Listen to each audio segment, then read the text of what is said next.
tivesse que escolher uma combinação de duplas para a realização de uma tarefa em grupo, que combinação, na sua opinião, teria mais chances de alcançar o melhor resultado? O grupo em que ambos os membros estão bem-humorados? O grupo em que um membro está de bom humor e o outro de mau humor? Ou o grupo em que ambos os membros estão mal-humorados? Diferente do que muitas pessoas responderiam, alguns estudos científicos mostram que grupos em que ambos os membros se encontram com estado afetivo negativo podem alcançar melhor desempenho na aprendizagem comparado às outras combinações. E com os traços de personalidade, será que podem ocorrer situações desse tipo no trabalho em grupo? Para responder essa questão, o objetivo da videoaula de hoje é mostrar a vocês como os traços de personalidade podem afetar a formação dos grupos apoiados por teorias de aprendizagem colaborativa. Um traço de personalidade varia de pessoa para pessoa de acordo com a intensidade que ele se manifesta no indivíduo. Para entendermos melhor isso, vamos analisar o traço rigidez mental, também conhecido como psicoticismo. Indivíduos com alto score em rigidez mental, ou seja, com nível alto ou muito alto, tendem a ser agressivos, frios, insensíveis, sem empatia e criativos. Por outro lado, indivíduos com baixo score em rigidez mental, ou seja, com nível baixo ou muito baixo, tendem a ser empáticos, compassivos, afáveis e pacíficos. Para analisar os efeitos do traço de personalidade e rigidez mental na formação de grupos, apresentarei os resultados de um estudo experimental realizado em 2018 com 78 grupos de aprendizagem apoiados pela teoria de aprendizagem colaborativa Peer Tutoring.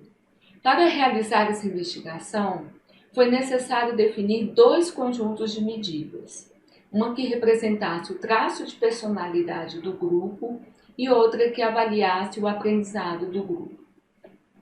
Para representar o traço de personalidade do grupo, foi utilizada a medida de elevação, que é calculada pela média dos scores do traço de personalidade dos membros. Por exemplo, imagine que dois alunos responderam individualmente o teste de personalidade e foram classificados nos seguintes níveis de rigidez mental: baixo e muito baixo. Nesse caso, a elevação do grupo para o traço rigidez mental é classificada como baixa, ou seja, 12,5. O aprendizado do grupo foi calculado pela média de nota dos membros nos seguintes testes de conhecimento: pré-teste, pós-teste e teste de retenção, que avaliaram o conhecimento dos alunos em 3 momentos distintos: antes do trabalho em grupo, imediatamente após o trabalho em grupo e depois de 15 dias da realização do trabalho em grupo.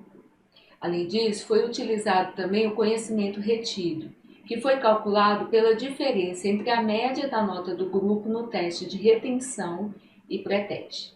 Por exemplo, imaginem que um aluno tirou 10 e 20 no pré-teste e teste de retenção, e que o seu colega de grupo tirou 0 e 30. Nesse caso, a média de aprendizagem do grupo no pré-teste foi 5, no teste de retenção foi 25, e o conhecimento retido foi 20. Os resultados do estudo experimental mostraram que grupos com baixo score e rigidez mental tiveram maior aprendizado, tanto no teste de retenção quanto no conhecimento retido, ou seja, grupos formados por membros com nível baixo ou muito baixo do traço rigidez mental apresentaram melhor desempenho. Logo, a recomendação nesse caso para a formação de grupos apoiados pela teoria de aprendizagem colaborativa Peer Tutoring é utilizar uma das combinações de alunos com nível baixo e muito baixo de rigidez mental. Bom, mas então o que fazer com os alunos que não se encaixem em nenhuma dessas combinações? Por exemplo, grupos formados por alunos com alto score em rigidez mental.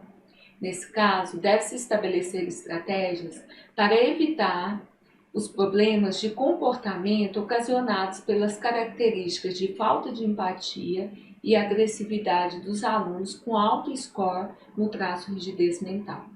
Como exemplo de estratégia, sugere-se o desenvolvimento de dinâmicas que promovam a empatia entre os membros do grupo. Por exemplo, a dinâmica das cores, que consiste em cada indivíduo utilizar uma cor para expressar o que está sentindo. Na sequência, cada pessoa deve mostrar a cor ao colega de grupo e dizer o que ela representa. No caso de sentimentos negativos, representados, por exemplo, pelas cores preta, sentimento ruim, vermelho, raiva ou cinza, preocupação, o colega de grupo deve oferecer uma cor que represente uma emoção positiva. Por exemplo, amarelo, felicidade, branco, paz ou azul, tranquilidade. Contrário ao resultado anterior, uma pesquisa realizada com 120 crianças, utilizando a técnica de aprendizagem baseada no conflito sociocognitivo, mostrou que os alunos com alto score no traço rigidez mental tiveram melhor desempenho. Essa técnica consiste em criar situações perturbadoras que levem o estudante a perceber contradições em suas afirmações e a reformular o raciocínio. Os autores acreditam que a dificuldade de socialização, falta de empatia e sensibilidade, que são características de indivíduos com alto score e rigidez mental, favoreceu para que esses alunos refletissem sobre o conflito e superassem suas contradições.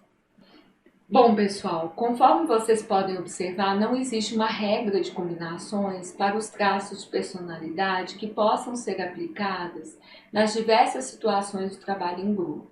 Na verdade, o sucesso dessas combinações depende de diversos fatores. Por exemplo, tipo de atividade, objetivo de aprendizagem individual e do grupo, papéis desempenhados pelos participantes, entre outros. Logo, a ideia de utilizar os traços de personalidade em conjunto com as teorias de aprendizagem colaborativa é justamente para facilitar a definição dessas combinações, dado que as teorias de aprendizagem englobam diversos fatores importantes para a formação de grupos. Obrigada mais uma vez pela atenção de vocês e até a próxima videoaula. Tchau!